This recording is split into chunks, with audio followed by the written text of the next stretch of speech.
You're just joining me. Welcome, welcome, welcome. It is, geez, what time is it? It is four something in the morning. 4:46. I'm in my daily flow. I'm trying to work with this IHOP feed. This is what you're watching. If you don't know what this is, this is a ministry out of Kansas City, Missouri, and all they do is train intercessors. That's all they do is train. And this is how I learned to pray some 10, 15 years ago. And I'll put that in a different video. Welcome to the channel. Please hit like and subscribe. For those of you who are trying to learn how to pray, this particular prayer model is based around Revelations 5:8, where and around the throne room, and it says in the 24 elders and in the four living creatures, they each had a harp and a bowl. The harp represents the music, the bowl represents the prayers of the saints, and they go together. Right? And it says, and they sang a new song. And they sang a new song. So the way God explained it to me is like they're in this flow. The two go together like peanut butter and jelly. The worship and the prayers, they go together. This is how it is right now around the throne room of God, right? And in this context, what you're seeing is the person, the young lady, I need to get a pointer. She's sitting down, the African American chick with the green on. She's the prayer leader. And what happens is you have this dialogue between the prayer leader and the worship team, and they work together. The prayer leader will lead in prayer. The worship team follows the prayer leader and starts singing, and they call it antiphonally, something like that. And they start singing what she just got through praying. And it's this beautiful dialogue. And this is how it's like freestyle, right? And this particular model of prayer, oh my gosh, now they take it even deeper, going back to David. You hear that? I'm talking.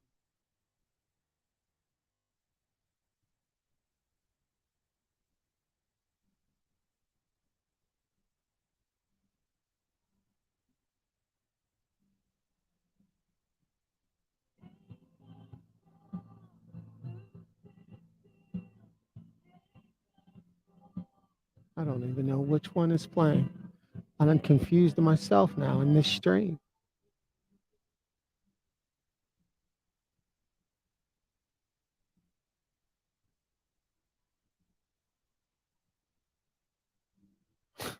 Technical challenges. I hope the video is playing for you guys. I can't even tell. This is what happens when you go live, right? I can hear it.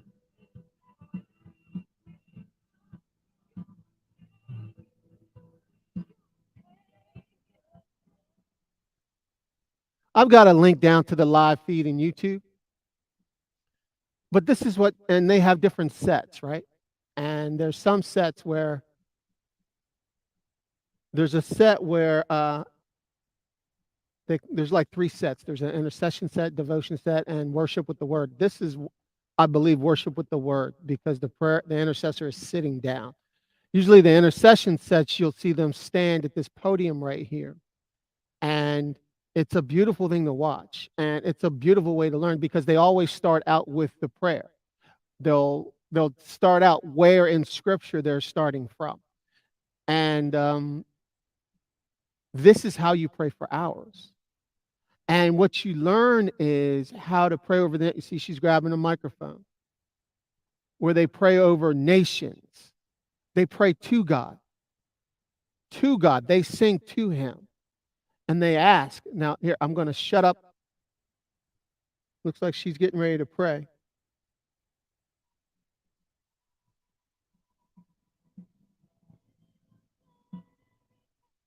See how the prayer leader, she waits, right?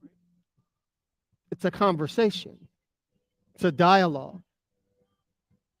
And oh my gosh, I can't tell you where I've gone.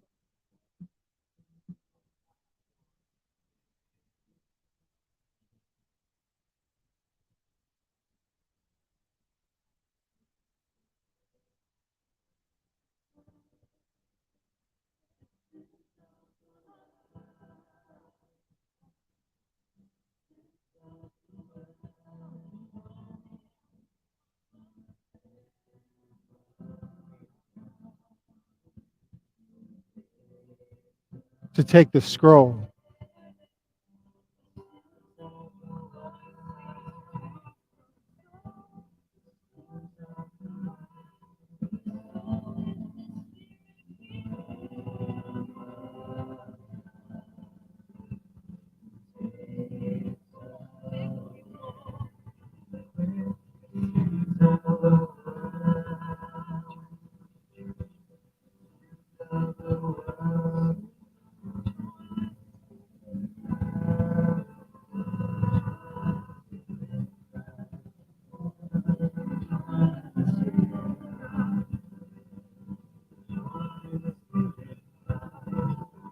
I think I've got two of them playing.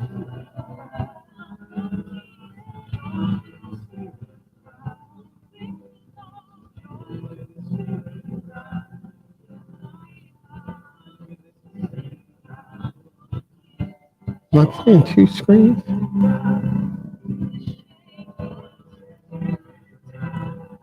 Oh, that's what's going on. I'm sharing the direct feed from, that's what it is.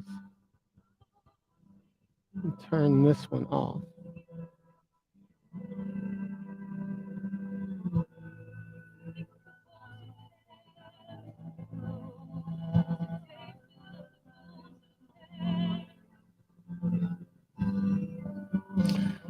Sorry about that. I had the one from YouTube running and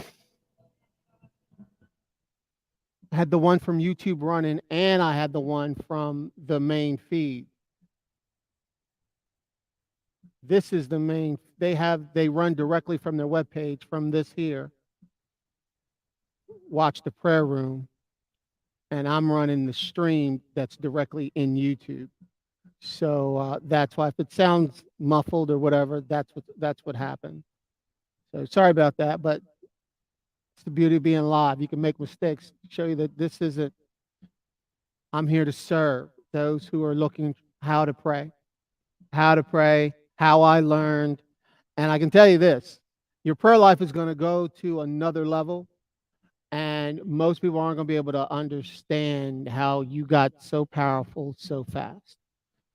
Because there's a lot more going on here than just prayer. I'm actually leveraging this. When you're in a position of serving a community, whether it's a business, ministry, it doesn't really matter. There's just different labels for the same thing. Where you get your language from. You're either going to serve with your knowledge, your intellect, or you're going to serve with the Spirit. When you serve with the Spirit always resonates with the heart. When you try to serve with your knowledge, that tries to speak to the intellect. No, you want to speak here. Business, ministry, whatever. This is where you're speaking. This is who you're speaking to. Different language than speaking here. I'll leave that there. But if you want to know deeper what I'm talking about business consulting, because I believe you were created to consult with kings, queens throughout the land. And just like I believe just like King Solomon, you were created to consult with kings, queens throughout the land. Period. But there's a certain language and there's a certain perspective you have to be able to speak from. And it's not from your knowledge, it's not from your intellect. It's just like when the first time you flew a plane. First time you flew a plane, you noticed that there was patterns down on the field. How the earth is cut up. These are the patterns. But you had to go high in order to be able to look down and see. You had to get the perspective. And once you get the perspective, then you'll be able to speak to the heart. And people want to be able to feel good about themselves, whether you're talking about a ministry. It doesn't matter. They want to be able to feel good about what they're doing. But they want to know, why am I struggling? Process is the same. You're more capable than you think you are. But you have to get elevated in your thinking before you can speak. For those of you who want to learn how to do that and do that fast, like I learned, I'll probably put a link in the description somewhere. And it's an academy. And now it's Another level, literally.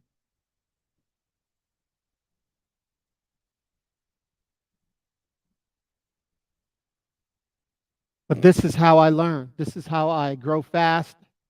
This is where I get my language because they're literally speaking to the heart of the Father. And that same language serves man on earth.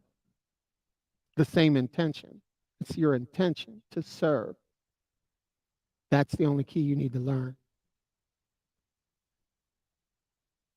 Because ultimately, while you still have breath, we're here to serve, period. That's it. We're here to serve those who are in our care, our charge, whatever. Whether that's your family, your ministry, your church, business, whatever. The process is the same. The language is really the same. Are you with me? It's easier than you think. It's easier than most people think it is.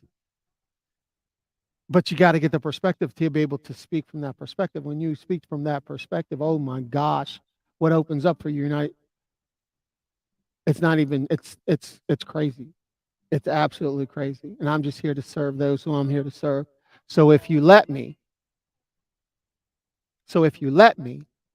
yeah, I'm going to repeat that a couple times. So if you let me, and the reason why I'm repeating that is because I believe that's God's favorite word. Why else would he start off when we first get to know him, Genesis 1? And if you're new and you want to know where to start learning the Bible, you can't have respect for Jesus without first having respect for where he came from. Go to the beginning, Genesis 1. And don't be in a rush to read through the Bible in a year. Bump that. No, that's man speaking. If you're new, Genesis 1, let there be light. And God said, let there be light. And God said, let there be light. Most people think that that's God talking about himself. I don't think so. That's wisdom speaking. She is speaking. She was the witness at the beginning of time. She was the witness. Proverbs 4 or 8, one of the two. My Bible's not in front of me. Sounds like someone was reporting what God was doing. And God said, let there be light. So if you let me, I'm taking you deep fast because it's fun. There are patterns of language that you already know, understand. But your knowledge and your understanding are not the same. Your understanding, the things you understand are so much more powerful. And that's what's going to unlock and unleash your understanding, not what you know, what you understand, the things that you understand, the principles that you understand. But right now we're talking about how to pray.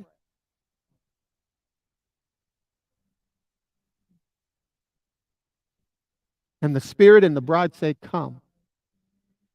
And because the first half of this live was messed up, jacked up, what you're watching is the International House of Prayer. They're in the midst of changing worship leaders on the set. And this is based around the model of around God's throne right now in heaven. Revelations 5:8. I don't have it up on the screen. I need to be able to bring up a banner and put this up. But around the throne room of God is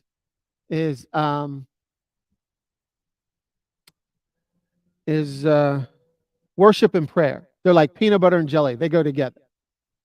Revelations 5:8.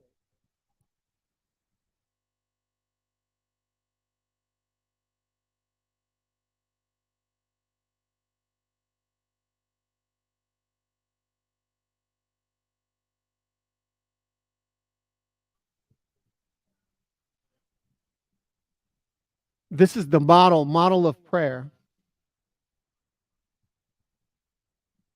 Because Revelations 5:8 and the 4 living creatures and the 24 elders, it says, and they each had a harp and a bowl.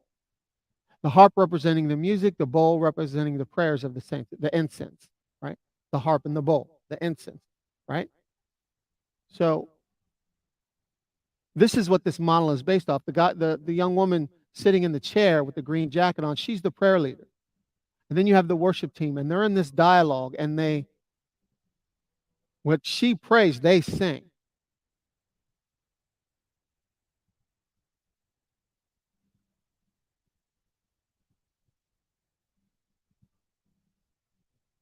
And then Revelation says, and 5:8 says, and they sang a new song, which means they're constantly in this flow. It's like freestyle. This is the original freestyle. That's what I call it.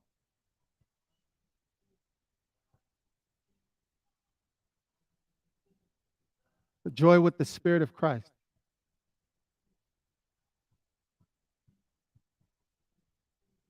This is how I learned to pray 10 years ago, 15 years, something like that.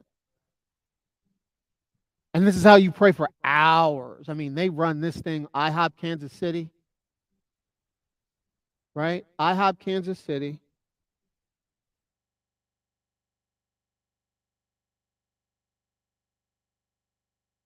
Right? IHOP Kansas City.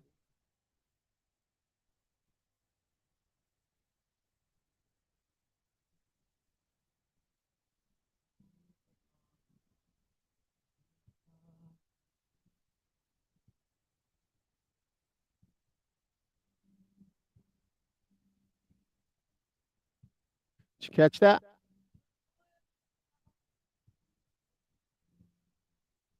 They take their direction from her.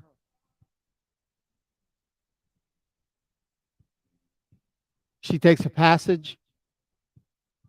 The prayer leader takes the passage, and then they sing, that passage. And this is how you go deep. This is how you meditate on Scripture. But it's a beautiful thing. Like I said earlier on, when the feed was messed up, this is how they all they do is train intercessors, singers. They train singers, musicians.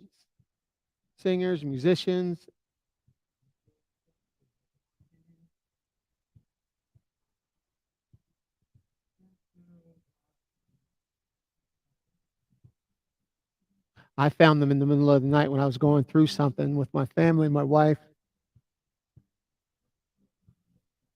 Come quickly, Lord. And I was going through something. I had gone through something with this church. And I found myself crying out in the middle of the night, right? Come quickly, Lord. Come quickly, Lord. So I was going through something, and then I found myself in the middle of the night crying out in God in prayer. And I came across this community. It was a little different then. The format was a little different. But I came across this community. And they were singing and interceding, and my heart was captivated. My heart was moved by what I saw, by what I felt. I saw these young people, 20-something-year-olds, right? Loving on Jesus. I mean, loving on Jesus. And I'm sitting there going, whoa, what am I watching? Because anyone over 40, 30, 40, that generation is missing from most churches, right? 20-somethings, they're nowhere to be found. So when I realized what I was watching, I was like, whoa, they're the 20-something-year-olds. And they're going hard after God. And they were on to something. They were pulling on God's emotions, tugging on his emotions, singing to him about his emotions. And I'm like, whoa, this is some deep stuff, right? They're talking to him about his heart. And I'm like, what?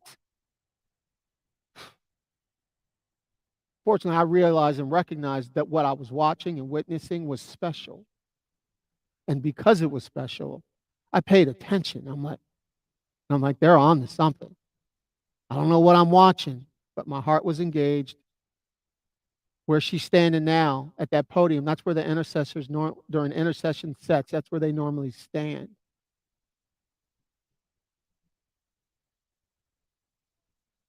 And like I said, they're getting ready to transition to this new worship leader. But this is what they do 24/7. They sing to God. They intercede on behalf of us. They intercede on behalf of the people. They intercede on behalf of the global church, not just your local church, the global church, right? It's a beautiful thing to watch. So for those of you who are out there who are want to know how to pray, this is how I learned, and it's it's all powerful. With that being said, my name is Rick.